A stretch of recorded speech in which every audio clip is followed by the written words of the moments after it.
अस्सलाम वालेकुम viewers, MD biological course के साथ मैं हूं महमूदुर रहमान।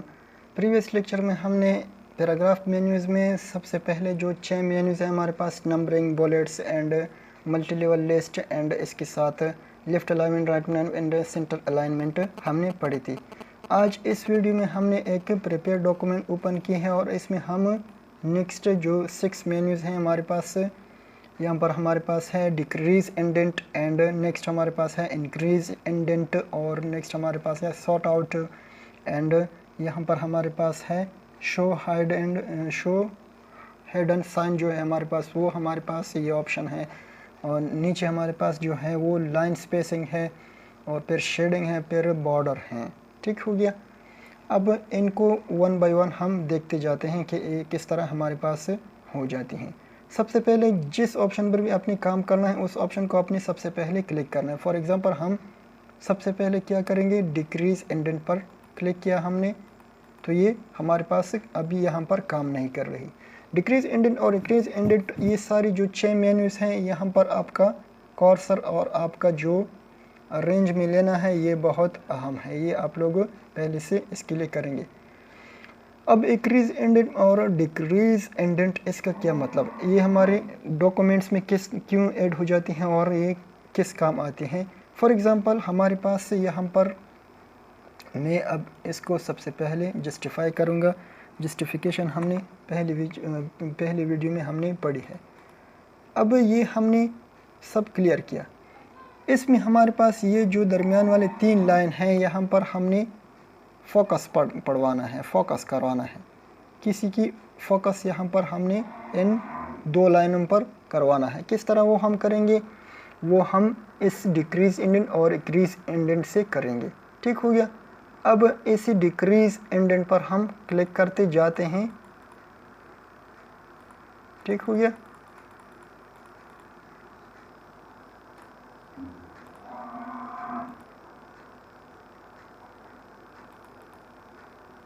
हाँ सॉरी, यहाँ पर हमारे पास ये पहले से ही डिक्रीज़ था।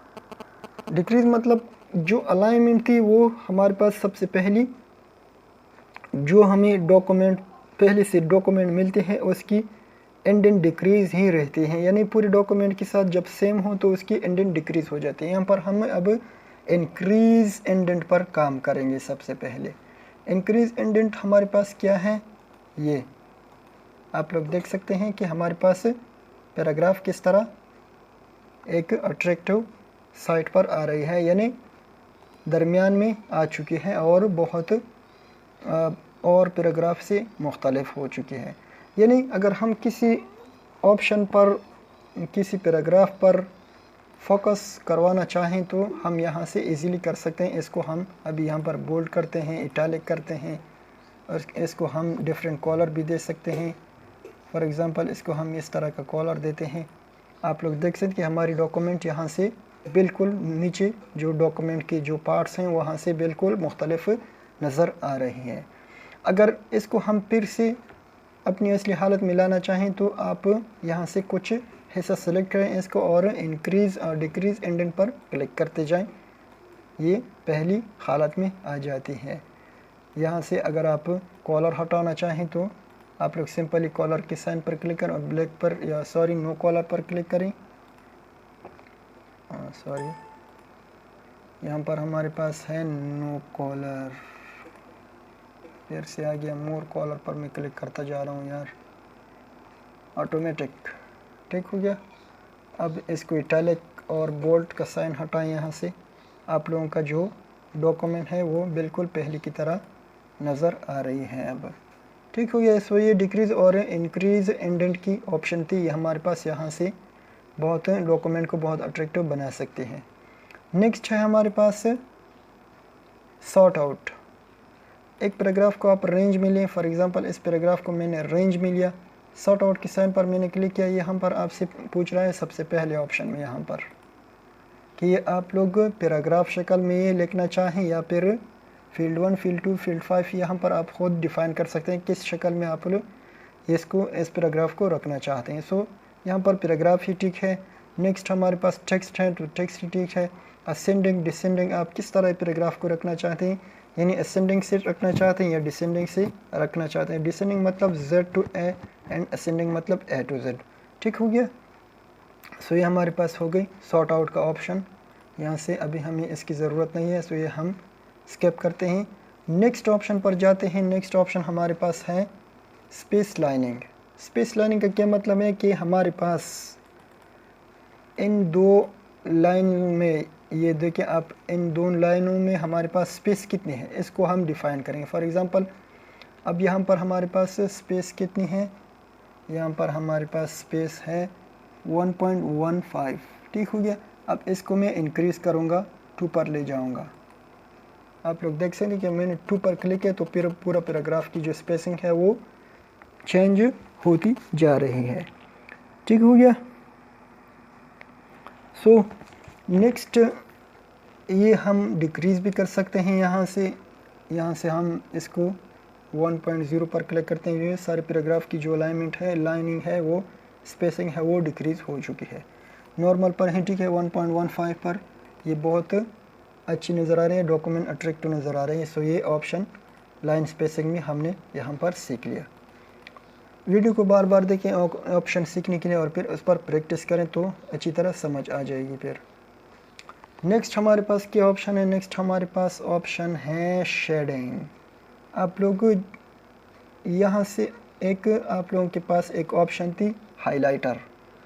हाइलाइटर ऑप्शन ये थी कि आप लोग जहाँ पर भी करना चाहें तो आप लोग कर सकते हैं, लेकिन शेडिंग में कुछ यहाँ से डिफरेंट है। शेडिंग में आप लोग सिर्फ अपनी कर्सर को रखें, वो लाइन सब की सब शेड हो जाती है। ये भी एक हाइलाइटर ही है, लेकिन यहाँ पर मैं सिंपली, आप लोग देख सकते हैं इजीली, यहाँ पर मैंने कर्सर रख लिया। अब मैं क्या करता हूँ, शेडिंग पर क्लिक करता हूँ। सो हमारे पास अब शेडिंग में कॉलर नहीं है। मैं आपको यहाँ पर कॉलर डिफ़ाइन करता हूँ। सबसे पहले एरो के साइन पर क्लिक करता हूँ और ये एक कॉलर मैंने डिफ़ाइन किया। तो हमारे पास ये पूरा पैराग्राफ अब एक ही स्पेस में लिख चुका है, इसलिए इस पर पूरे पैराग्राफ पर हाईलाइटिंग आ रही है। नीचे मैं प्रेस करता हूँ कहीं और, यहाँ पर मैंने अपने कर्सर को प्लेस किया। यहाँ पर मैं क्या करता हूँ, देख सकते हैं आप लोग, नीचे पैराग्राफ की अलाइनमेंट हाईलाइटिंग चेंज हो रही है, कॉलर्स चेंज होते रहते हैं। सो ये हो गई हमारे पास शेडिंग के ऑप्शन। नेक्स्ट हमारे पास बॉर्डर। जहाँ पर आपने कर्सर रखा है उसके इर्द गिर्द आप किस तरह उस लाइन पर बॉर्डर प्लेस कर सकते हैं। फॉर एग्जांपल मैंने यहाँ पर कर्सर रख लिया सबसे पहले लाइन पर। यहाँ पर मैं क्या करूँगा, बॉर्डर के ऑप्शन पर एरो का साइन है, यहाँ पर हम क्लिक करते हैं। अब हमें इस लाइन के नीचे बॉर्डर चाहिए, तो हम क्या कर देंगे, बॉटम बॉर्डर पर क्लिक करेंगे। इस पैराग्राफ के बॉटम में हमारे पास यहाँ पर लाइन आ चुकी है, आप लोग इजीली देख सकते हैं। ठीक हो गया। इसको हटाते हैं तो ये लाइन हट जाएगी, फिर इस पर दोबारा क्लिक करने के बाद ये लाइन ख़त्म हो जाती है। अब इस पैराग्राफ के ऊपर हमें एक लाइन चाहिए, वो हम क्या कैसे कर सकते हैं, यहाँ से हम टॉप बॉर्डर पर क्लिक करते हैं। इस पैराग्राफ के ऊपर हमारे पास लाइन आ चुकी है। अब इसकी लेफ़्ट में हमारे पास लाइन चाहिए, तो हम क्या करें, लेफ़्ट बॉर्डर। लेफ़्ट में हमारे पास बॉर्डर आ गई। अब इसके राइट में हमारे पास बॉर्डर चाहिए। ठीक हो गया, 1 मिनट। राइट में हमारे पास बॉर्डर चाहिए, राइट, ये हमारे पास राइट पर बॉर्डर आ गया। ठीक हो गया। अब बॉटम में हम ऐड करते हैं बॉर्डर को, बॉटम पर बॉर्डर, नो बॉर्डर भी आप कर सकते हैं, इसको हटा भी सकते हैं आप लोग। ठीक हो गया। बॉटम बॉर्डर पर क्लिक करें तो आप अपने लिए एक अलग अलग पैराग्राफ पर भी अलाइनमेंट कर सकते हैं। यानी अगर आपने पहले से बॉक्स नहीं ओपन किया है, बॉक्स में आप लोगों ने नहीं लिखा, तो आप लोग अपने डॉक्यूमेंट को अट्रैक्टिव बनाने के लिए बॉर्डर भी क्रिएट कर सकते हैं। अब इस बॉर्डर के अंदर आप लोग अपने लिए शेडिंग कर सकते हैं, डिफरेंट शेडिंग आप लोग कर सकते हैं। या आप लोग देखें इस तरह आप लोगों की डॉक्यूमेंट और अट्रैक्टिव नज़र आ रही है। अब इस पर इंडेंट थोड़ा सा डिक्रीज़ करें। ठीक हो गया। मैं इसके इंडेंट डिक्रीज़ किया, मैंने कॉलर डिफ़ाइन करता हूँ। यहाँ पर डिफरेंट कॉलर हैं। यहाँ पर आप लोगों ने कॉलर के लिए आप लोगों ने कुछ सिलेक्ट करना होगा, इसलिए फॉर एग्ज़ाम्पल यहाँ पर मैं ये जो हिस्सा है यहाँ पर मैं कॉलर मैंने डिफ़ाइन किया, सो मेरे पास से अलग कॉलर सामने आ चुके हैं।